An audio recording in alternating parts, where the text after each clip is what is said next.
천사가 여자들에게 일러 가로되 너희는 무서워 말라. 십자가에 못 박히신 예수를 너희가 찾는 줄을 내가 아노라.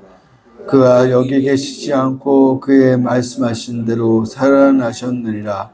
와서 그의 누우셨던 곳을 보라. 아멘. 오늘 이 말씀으로 장사한 지 사흘 만에 죽은 자 가운데서 다시 살아나시며 라는 부활에 대한 사도신경에 대해서 은혜를 받고자 합니다. 이 부활이라는 메시지는 우리 기독교의 가장 중요한 메시지라고 할 수 있습니다. 그동안 예수님께서 고난받으시고 십자가에 달려 죽으신 예수님에 대해서 배웠습니다. 그것이 예수님이 이 땅에 오신 목적이다. 그래서 그 예수님을 믿는 우리 교회 온 성도들은 예수님의 고난과 십자가 사건이 빠진 그 어떤 것도 틀리다라고 배웠어요. 뭐 도덕이나 또 어떤 복지나 베푸는 삶이나 이런 모든 것들이 예수님의 고난과 십자가 빼고 하는 모든 것들은 다 의미가 없다. 왜냐? 예수님께서 이 땅에 오신 목적이 바로 십자가에 달려 죽으시기 위해서 오셨다라는 것을 배웠는데, 오늘 장사한 지 사흘 만에 죽은 자 가운데서 다시 살아나시며 라는 이 부활이 있음으로 말미암아 예수님의 고난과 십자가가 완성되었다라고 우리가 볼 수 있습니다. 만약 예수님께서 십자가에 죽으시기만 하고, 지난주에는 음부에 내려가셨다고 배웠잖아요. 그 음부에 내려가셨는데 만에 하나 그 음부에서 부활하지 않으셨다면, 즉 부활의 사건이 없었다고 한다면 예수님의 고난과 십자가의 모든 사건은 의미가 없다는 것이, 이 사실을 믿으시기 바랍니다. 그래서 이 예수님의 부활이 가장 중요한 우리 기독교의 교리다라는 것이, 이 부활이 없다고 한다면 그 고난과 탄생의 사건이 아무 의미가 없다라는 것이, 결론적으로 말하면 예수님의 부활이 있었기 때문에 이 구약 성경이든 신약 성경이든 모든 말씀이 의미가 부여지게 됐다는 것이에요. 우리가 이 사실을 알아야 부활신앙을 가질 수 있다는 것이에요. 예수님의 부활이 예수님의 고난과 십자가에서 죽으신 그 사건을 완벽하게 완성해 주는 사건. 그래서 오늘 살필 장사한 지 사흘 만에 죽은 자 가운데서 다시 살아나시며 라는 신앙 고백은 예수님의 구속사역에 대한 완결판이다라고 우리가 알아야 된다는 거예요. 그래서 이 부활, 예수님의 부활을 고백하느냐 하지 않느냐에 따라서 사실 기독교인으로서의 믿음을 우리가 가늠할 수 있다는 것입니다. 다른 건 다 믿는데, 야, 어떻게 죽은 사람이 부활해? 이 한마디 하면 그 사람은 믿는 게 아니에요. 믿는 사람이라고 해서 만나서 잘 사귀고 또 친하게 되고 또 믿음의 교제를 하고 있는데, 다른 것들은 다 인정하고 다 맞다고 하는데 이 부활을 믿지 않는다? 그건 잘못된 신앙이다라는 것입니다. 유명한 신학자 프라이필스라는 사람은요, 모든 신약 성경은 예수님의 부활을 전제하여 쓰여진 책이다라고 이렇게 이야기합니다. 즉, 그 신약 성경의 모든 말씀은 부활이 빠져버리면 의미가 없다라고 이렇게 고백하고 있다는 것이. 그래서 예수님의 부활은 우리가 부활주일에만 의식하고 또 따르고 섬기는 것이 아니라 하루하루 매일매일 365일이 부활주일로 알고 우리 예수님을 믿고 따라야 할 줄 믿으시기 바랍니다. 뭐 겨울이 됐든 여름이 됐든 봄이 됐든 뭐가 됐든 간에 부활. 근데 우리는 부활주일에만 좀 뭐 계란을 쌓고 또 뭐 큰 교회들은 어떤 행사를 가지고 그러잖아요. 그게 아니라 우리는 매일 부활의 신앙을 가지고 생활해야 된다라는 것이. 부활 감사 주일이 우리가 보통 3월달 아니면 4월 첫째 주거든요. 그때만 가장 중요한 날이다 하고 어떤 행사를 잡고 어떤 발표회도 하고 막 부활절 칸타타도 하고 막 이럽니다. 막 하고는 그 다음 주부터는 조용해요.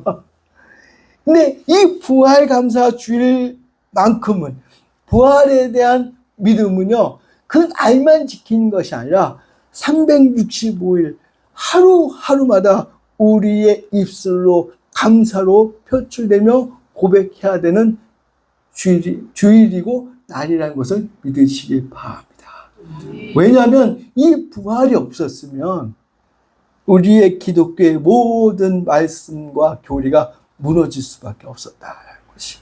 이 부활을 하나님이 이루시기 위해서 창세기 3장 15절부터 쭉 계획해 주시고 예수님의 그 고난과 십자가 사건을 이루어 주셨다는 것이. 구약에서부터 신약의 모든 말씀을 완결하신 사건이 부활 사건이다라는 것을 믿으시기 바랍니다. 이러한 차원에서 우리가 세상을 살아가면서 넘어지는 이유가 있는 것이죠. 이 부활 신앙이 없기 때문에 그러는 거예요. 예수님의 고난과 십자가 사건을 고백하고 또 많은 말씀을 들으면서 맞다, 은혜를 받았다 하면서도 어떠한 상황, 어떤 어려운 상황이 내게 딱 왔을 때 무너지는 사람들은요, 어찌 보면 이 부활에 대한 신앙이 없기 때문에 무너질 수밖에 없다라는 것이. 그래서 부활에 대한 신앙이 그래서 중요하다라는 거예요. 왜냐하면 예수님의 부활을 믿는 사람은요, 우리도 마지막 날에 부활할 것을 믿기 때문에 그렇다는 거예요. 믿으십니까? 분명 하나님은요, 이렇게 말씀하고 있어요.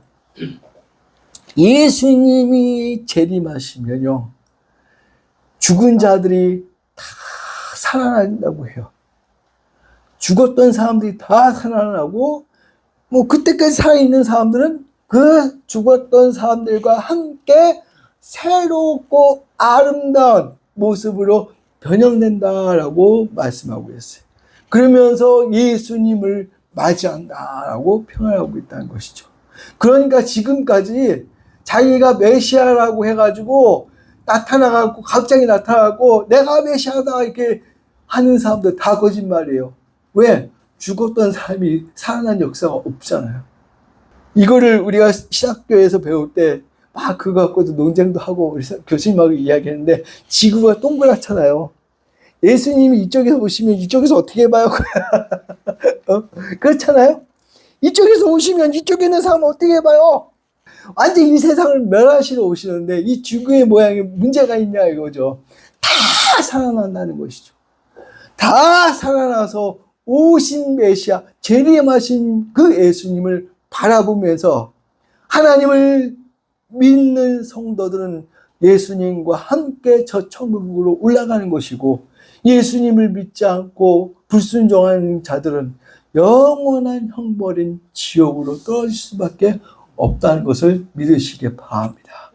이 신앙이 있으니까 어려움이 오고 내게 어려운 상황에 봉착해도 하나님 예수님의 부활하신 것처럼 나도 부활할 것을 믿습니다 하고 그 어려운 것들을 승리하며 나갈 수 있는데 무너지는 이유가 무엇이냐, 넘어지는 이유가 무엇이냐, 이 부활의 신앙이 없기 때문에 그렇다는 것이죠. 예수님의 고난과 십자가 사건을 생각하면서 눈물도 많이 흘려요. 은혜도 받아요. 예수님 때문에 내가 하나님의 자녀가 됐구나라고 하면서도 어떠한 상황이 되었을 때는 무너지는 사람들은 이 부활의 신앙을 놓치고 있다는 것이. 부활의 신앙이 있을 때에만, 즉 부활의 소망을 갖고 있을 때에만 승리할 수 있습니다. 그래서 넘어지지 않고 우리가 하나님의 말씀대로 순종할 수 있다는 것이. 그래서 우리 기독교를 고난의 종교라 하면서도 부활의 종교다 이렇게 부른 이유가 여기에 있다는 것이. 예수님의 고난만 생각하면 안 되고요. 반대로 부활만 생각하면 안 돼요. 동시에 보면서 이 예수님의 모든 것들은 부활로 완성해 주셨구나 하는 것을 우리가 알아야 된다는 것입니다. 그리고 이 장사한 지 사흘 만에 죽은 자 가운데서 다시 살아나셨다라는 신앙 고백은요, 예수님의 부활을 역사적인 사실로 인정하는 아주 중요한 말씀입니다. 많은 사람들이요, 예수님을 믿든 안 믿든 간에 이 기독교를 다른 종교와 비교를 많이 합니다. 불교, 천주교, 심지어 중동의 이슬람, 기타 등등등 많은 종교와 비교를 하면서 다른 종교처럼 하나의 종교지라고 많이 말을 하는 사람이 있어요. 심지어 예수 믿는 사람도 그렇게 이야기하는 사람이 있어요.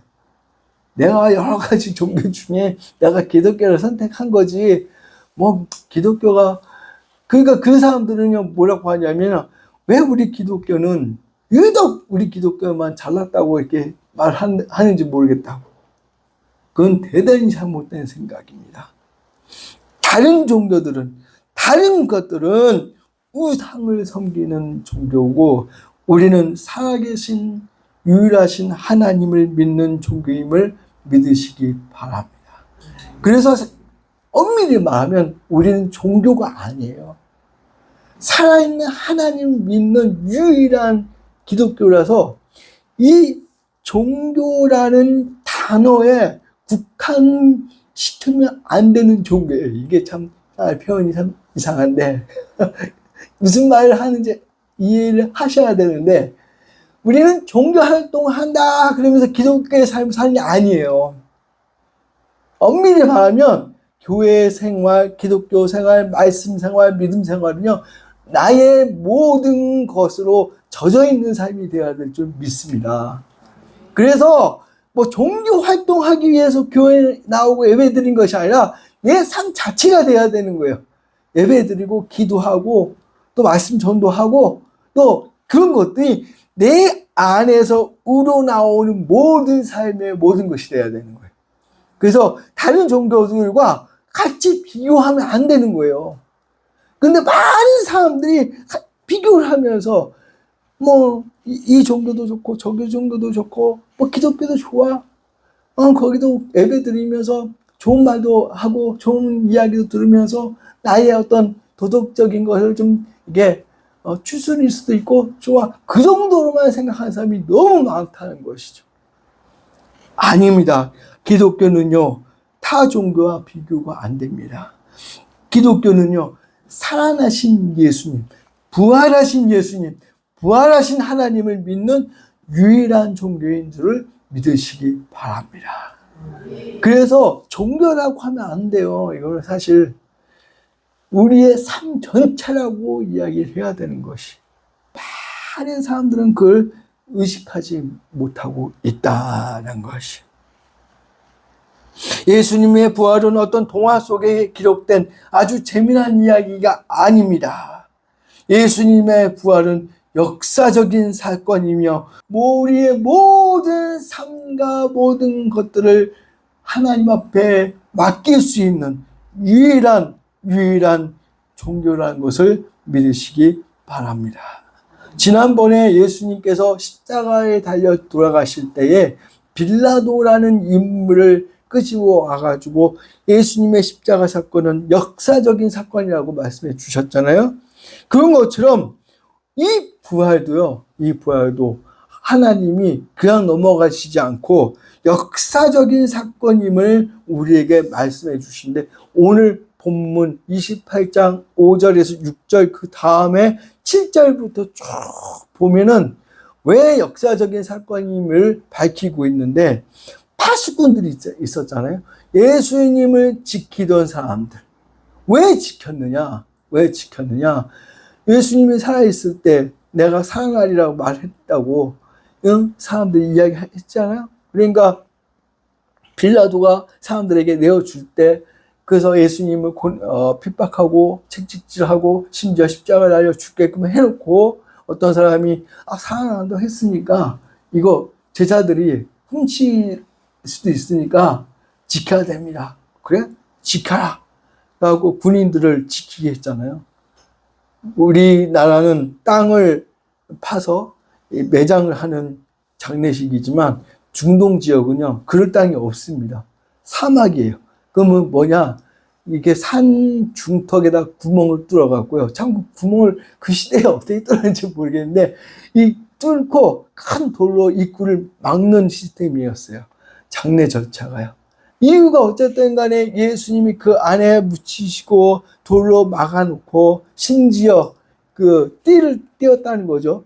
그 군인들이 지키고 있었는데, 이 오늘 말씀 보니까 예수님의 부활 현장을 이 파수꾼 군인들이 봤단 말이에요. 갑자기 지진이 일어나고 돌이 굴러가고 이걸 봤어요. 그 예수님이 유이 걸어 나가시고 봤단 말이에요. 그 파수꾼들이 쫓아가고 대제사장들과 장로들에게 예수가 살아났습니다 이야기하니까 그 장로들이 돈을 주고 조용히 해라, 조용히 해라. 없었던 걸 해야 돈 줄게. 근데 그게 숨겨지냔 말이에요. 진실은 밝혀진다. 그 사실을 누가 알게 되었냐? 마태라는 사도가 알게 되었어요. 마태라는 사도가 알게 돼가지고 오늘 28장 7절 이하에 그걸 기록하고 있다는 것이죠. 하나님은요, 예수님의 부활이 어떤 동화책의 이야기가 아니라, 만들어진 역사가 아니라 실제적으로 우리 선조들이 직접 눈으로 본 역사적인 사건임을 말씀하고 있다는 것입니다.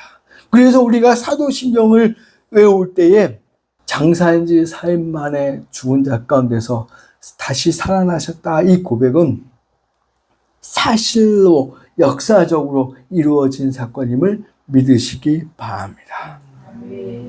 이게 중요한 거예요. 이게. 그런데요, 이상하죠? 이 사탄이 이걸 가만 놔두지를 않아요. 왜 가만히 놔두지 않냐면, 예수님은 죽으신 것이 아니라 기절하신 것이다 라고 하는 기절설을 말을 해요. 이게 믿지 않는 사람들이 말한 게 아니라 하나님을 믿는다는 자유주의 신학자들이 그렇게 말해요. 십자가에 달렸는데 못에 박히다 보니까 지금 기절한 거야. 그리고 4일 만에 일어난 거야. 이걸 어떻게 있을 수 없지? 이렇게 말하고 있습니다. 또 다른 사람들은요, 어떻게 말하냐면요, 예수님이 죽으셨다가 실질적으로 살아난 것이 아니라는 것입니다. 영의 몸으로 환상으로 나타났다. 그걸 가현실이라고 하는데, 가짜로 현실적으로 나타났다는 것이죠. 그러니까 이게 믿음이 약하고 믿지 않는 사람들은 이런 게 다 일리가 있는 거예요. 그래, 죽은 사람이 어떻게 살아나? 맞아. 기절설도 맞고 가연설도 맞는 것 같아. 그러면서 살아나신 예수님을 믿지 않으려고 한다라는 것이죠. 근데 이렇게 어이없는 학설들을 만드는 자들이 하나님을 믿는다는 학자들이라는 것이에요. 얼마나 가슴이 아파요. 자기들도 하나님 믿는다고 하면서도 예수님의 부활 사건을요, 자꾸만 인간의 생각으로만 재단하려고 그런다는 것이죠. 이게 문제입니다. 그러니까 우리들은요, 사탄이 어떠한 그 안 좋은 사상을 내게 주입시키려고 한다면 우리는 믿음으로, 말씀으로 승리해야 될 줄 믿습니다. 아까도 말씀드렸던 것처럼 무덤을 지켰던 파수꾼, 군인들이 예수님의 부활을 봤잖아요. 그리고 그 사람들뿐만 아니라 그 사람들이 쫓아가서 대제사장들과 서기관들과 또 장로들에게 말함으로 말미암아 그들도 알게 됐다는 것이죠. 그러니까 예수님의 부활에 대해서 알게 됐다는 것이죠. 그럼에도 불구하고 예수님을 믿지 않더라라는 것이. 믿지 않고 돈으로 매수해서 입을 봉했다. 근데 그게 봉해지냔 말이죠. 역사적으로 또 알게 되고. 그래서 아는 것과 믿는다는 것은 정말 틀리다는 것이. 혹시라도 하나님의 말씀을 지식적으로만 알고 있는 분들이 계십니까? 머리로만 이해하려고 하신 분 계십니까? 그것은요, 가장 위험하다는 것을 아시기 바랍니다. 머리로 아는 사람은요, 사탄에게 무너질 수밖에 없어요. 사탄이 그걸 이용해갖고요, 믿음을 빼앗아가 버린다는 것이. 그래서 믿음과 아는 것은요, 참 상극이면서도 아주 보호 관계예요. 믿음이 있으면서 알아가면요, 얼마나 좋은지를 몰라요. 어떤 사실이, 어떤 말씀이 증명이 되었다. 그러면 그 믿음이 확 또 성장하게 되는 거죠. 근데 믿음이 없으면 아는 지식이 많아지면요, 그게 이제 교만에 빠져버릴 수 있다는 것이죠. 난 이만큼 알게 있어. 근데 그게 사탄의 장난이 한번 들어오면요, 한순간에 무너질 수밖에 없다는 사실이에요. 그래서 아는 것과 믿는 것, 특히 부활에 대해서 아는 것과 부활에 대해서 믿는 것은요, 하늘과 땅 차이라는 것을 믿으시기 바랍니다. 그래서 우리가 하나님의 말씀을 믿는다는 것, 그것이 중요하다는 것이죠. 특히 예수님을 믿는 데 있어서 부활을 내 고백으로 믿는다는 것은 우리의 삶 속에서 가장 중요한 부분이라는 것을 믿으시고 신앙생활에 나아가시기를 주님의 이름으로 간절히 축원드립니다.